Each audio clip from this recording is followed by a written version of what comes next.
हाँ दोस्तों, आज हम बायोलॉजी का एक चैप्टर देखते हैं। जो सबसे बड़ा चैप्टर क्या है, धमनी और शिरा। इसका जो है अंतर बहुत पूछा जाता है, चाहे हाई स्कूल हो, चाहे इंटर हो, चाहे कंपटीशन लेवल में। इसमें कई सारे क्वेश्चन इससे टच होते रहते हैं। ठीक है दोस्तों, तो आइए आज हम आप सभी को दिखाते हैं कि धमनी और शिरा में क्या अंतर है। ठीक है, तो सबसे पहले हम देखते हैं धमनी। बात करते हैं धमनी क्या होता है। धमनी क्या होता है कि धमनी में जो हृदय से कहाँ पे रक्त बॉडी में जाता है, यानी धमनी में जो शुद्ध रक्त जो बहता है वो कहाँ से, वो हृदय से होकर शरीर के विभिन्न अंगों में क्या करता है, फैल जाता है। उसे कहते हैं धमनी। तो धमनी में शरीर, धमनी में हृदय से, ये हार्ट यानी हृदय, हार्ट का मतलब क्या हो गया, हृदय। ये हमारा क्या है, हृदय से अंगों में, ये बॉडी का मतलब ये हो गया अंगों में, यानी शरीर में जो है हृदय से शरीर के विभिन्न अंगों में जो है फैलने की क्रिया जो होता है ये धमनी ही करता है। तो धमनी में जो ब्लड होता है। उसके बाद अब सीरा क्या है, सीरा जस्ट इसी का अपोजिट है। तो सीरा क्या कहता है, बॉडी से कहाँ पे, हार्ट में जाता है, यानी विभिन्न अंगों से, शरीर के विभिन्न अंगों से जो है ब्लड कहाँ पे आता है, हृदय में आके इकट्ठा हो जाता है। उसे क्या कहते हैं, उसे सीरा कहते हैं। तो सबसे पहले धमनी और सीरा के विषय में समझ लो। धमनी यानी हृदय से विभिन्न अंगों में फैलने की क्रिया को कहते हैं धमनी, और सीरा क्या होता है, विभिन्न अंगों से जो रक्त कहाँ लेके आते हैं, हृदय में, उसे कहते हैं सीरा कहते हैं। ठीक है, उसके बाद दूसरा पॉइंट चलते हैं, ये धमनी। धमनी में हमारा जो है शुद्ध रक्त बहता है, शुद्ध रक्त बहता है। अब शुद्ध का मतलब, इसका मतलब 100% नहीं, फिर भी वो 95-96% जो है यहाँ का ब्लड क्या आता है, शुद्ध होता है। क्योंकि जो हमारा हृदय से जो है ब्लड निकलता है वो हमारा क्या होता है, वो प्योर होता है, उसे शुद्ध मानते हैं। उसके बाद जो सीरा होता है, सीरा में जो विभिन्न अंगों से, हाथों, पाँव, उंगलियों से, बॉडी के प्रत्येक अंगों से जो हृदय में आता है वो अशुद्ध रक्त होता है, उसे हम सीरा कहते हैं। तो सीरा में अशुद्ध रक्त होता है। अब अशुद्ध का मतलब कि पूरा का पूरा गंदा नहीं होता है, यानी इसमें ज्यादातर मात्रा में ये खून कैसा आता है, अशुद्ध रहता है। ठीक है, तो अशुद्ध किसमें रहता है, धमनी में। तो अगला अंतर क्या हो गया कि धमनी में जो है शुद्ध रक्त बहता है और सीरा में कैसा होता है, अशुद्ध रक्त बहता है। ठीक है, अब थर्ड नंबर हमारा क्या है, धमनी का रंग। ये धमनी का रंग कैसा होता है, लाल। यानी जो शुद्ध रक्त होता है, शुद्ध रक्त का रंग कैसा होता है, वो लाल रहता है। और अशुद्ध रक्त में अशुद्ध, और इसमें देखते हैं सीरा, और सीरा का जो रंग होता है, जो सीरा नली में जो खून प्रवाहित होता है उसका रंग होता है हल्का नीला होता है। तो अब हमें थोड़ा सा ये पहचान भी मिल जाता है कि जो हमारी पतली नली होती है, यानी सीरा की, उस सीरा की नली में जो हमारी कैसी किस रंग की जो है रक्त प्रवाहित होती है, उसमें हल्का नीला कलर का रहेगा। लेकिन अगर जो हमारा धमनी रहेगा, धमनी में जो मोटी नली में जो है रक्त प्रवाहित होता है, उसका रंग कैसा होता है, उसका लाल होता है। ठीक है दोस्तों, तो ये हमारा तीन इसका अंतर हो गया। सबसे पहले धमनी, धमनी में क्या होता है, हृदय से विभिन्न अंगों में खून क्या होता है, प्रवाहित होता है, जबकि सीरा में विभिन्न अंगों से हृदय में इकट्ठा होता है। ठीक है, दूसरा अंतर क्या हो गया, इसका दूसरा होगा कि धमनी में शुद्ध रक्त बहता है और सीरा में अशुद्ध रक्त बहता है। धमनी का जो रंग होता है, धमनी का रंग लाल होता है,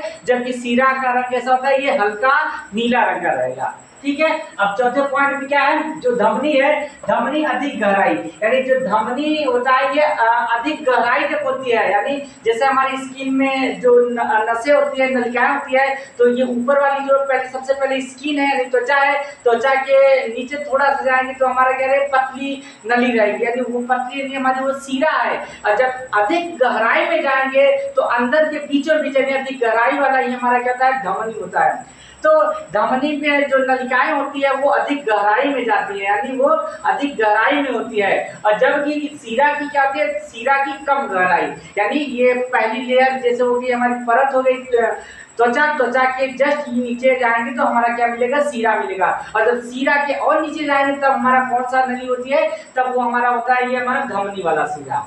ठीक है, तो धमनी होती है। तो धमनी में जैसे यहाँ दिखाया गया, धमनी अधिक गहराई तक जाती है, ये अधिक गहराई तक जाती है, जबकि सीरा कहाँ जाता है, सीरा कम गहराई तक होती है। तो जो सीरा की जो नलिकाएं होती है, नली होती है, वो कम गहराई तक होती है और धमनी का अधिक गहराई। पांचवा पॉइंट क्या है, इसकी दीवारें मोटी होती है। तो जो धमनी की दीवारें, दीवारें का मतलब हो गया जैसे जो नलिकाएं, जिस नलिकाएं में से खून क्या होता है, संचारित होता है, प्रोवाइड होता है। तो धमनी की दीवारें क्या होती है, मोटी होती है, धमनी की दीवारें मोटी होती है, जबकि सीरा की दीवारें क्या होती है, पतली होती है। सीरा की दीवारें क्या होती है, पतली होती है।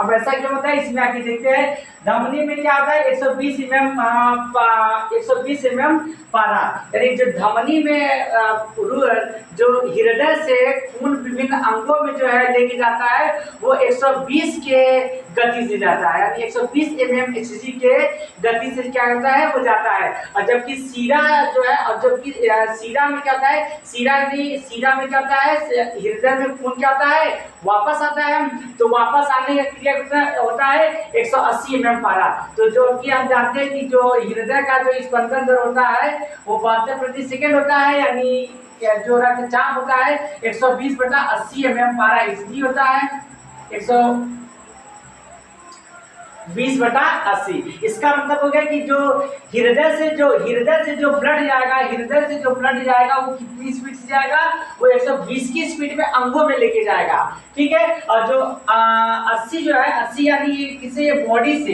यानी ये पूरे शरीर यानी पूरे अंगों से होकर हृदय में आता है, तो उसकी गति क्या हो जाती है, कम हो जाती है। ऐसा क्यों होता है, क्योंकि अगर हृदय जो है धक्का देता है पूरे अंगों में जाने के लिए, तो उसकी गति क्या होती है, तेज होती है, यानी तेजी से जाता है। लेकिन जब फेफड़ों से वही अंदर आता है, हृदय में खून आता है, तो उसकी गति क्या होती है, कम हो जाती है, ठीक है। तो ये हो गया कि उसका रक्त का हमारा क्या है, रक्तचाप कितना होता है, खून ये 120/80 mm पारा होता है, यानी जाने की क्रिया होता है 120 और आता कितना है, 80 mm पारा से। अगर जितने तेज से जा रहा है, अगर उतने तेज से आएगा, तब तो हृदय में क्या हो सकता है, हृदय में तो हृदय को मतलब हृदय को यह खराब कर सकता है, यानी जितनी तेजी से जाता है उतनी तेजी से आएगा, तो हृदय को फटने का चांस हो जाता है, ठीक है। अब 17वां पॉइंट क्या होता है, नो वाल्व, यानी जो वाल्व का मतलब होता है हमारा कपाट, जिसे हम दरवाजा या वाल्व या छुच्छी कह सकते हैं, ठीक है। तो जो धमनी में कोई वाल्व नहीं होता है, इसलिए क्या है, जो हृदय से जितना भी खून जाता है शुद्ध रक्त वो कभी वापस नहीं आता है, क्योंकि इसमें वाल्व नहीं होता है। वाल्व यानी एक प्रकार का हमारा कपाट हो गया, कपाट यानी दरवाजा, छुच्छी कह सकते हैं। जैसे साइकिल में हवा भरते हैं, तो साइकिल में जो हवा भरते हैं तो फिर उसको बाहर निकलने का क्रिया नहीं होता है, वैसे ही हमारा क्या होता है, ये हमारा धमनी में क्या होता है, वाल्व नहीं होता है, यानी जो शुद्ध रक्त एक बार ब्लड से निकल गया वहां से, फिर वापस वही रिटर्न नहीं आएगा, फिर वो कहां से होकर, वो फेफड़ा से होकर अशुद्ध रक्त के जरिए वो फिर दोबारा आता है, ठीक है।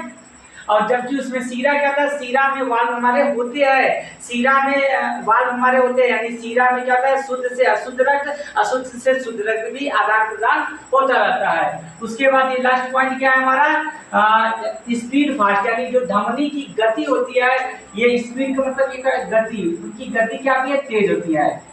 जैसे यहाँ पे बताया गया, इसकी गति क्या है, 120 mm पारा है, और जबकि इसका क्या है, 80 mm पारा है, यानी यहाँ भी हम अनुमान लगा सकते हैं कि इसकी गति, धमनी की जो गति होती है, धमनी की गति क्या होती है, उसकी तेज होती है, जबकि सीरा की गति क्या होती है, उसकी गति क्या होती है, कम होती है, इसकी गति कम होती है। यानी जो शरीर से पूरे अंगों से जो खून आता है हृदय में, वो थोड़ा सा स्लो आता है, लेकिन जब हृदय से जाता है तो विभिन्न अंगों में लेके जाना रहता है, इसलिए वो क्या रहता है, उसकी गति स्पीड होती है, ठीक है। तो ये हमारा था धमनी और सीरा में अंतर।